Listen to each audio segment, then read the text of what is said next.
Mans dārgais lielais brālis, vai tu atceries vecus laikus? Bet vispirms es gribu pateikt tev paldies.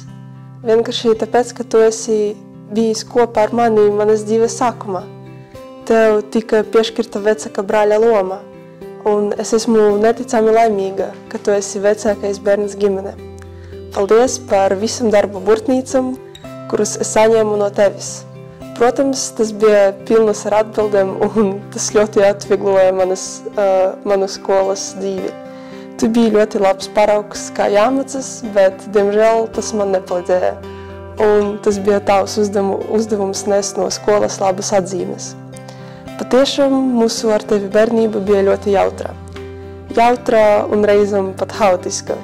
Savulaik mēs bijām ļoti līdzīgi, bet godīgi sakot, mūsdienas nemaz tik daudz nemainas. Blondi mati pārvērtušies par tumši blondiem, bet palika vēlnišķīgi cirteini. Sapņaini zilas acis kļuva gudrākas un tumšākas. Tomēr traku ideju daudzums mūsu galvas dubultojas.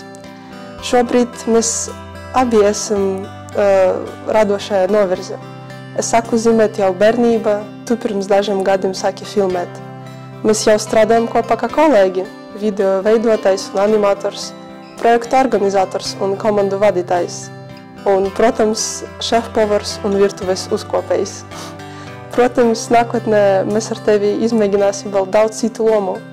Un visbeidzot, nav nozīmes, kur tu būtu, nav nozīmes, cik ilgi tas ilgtu, vai kur mēs nākotnē dzīvotu.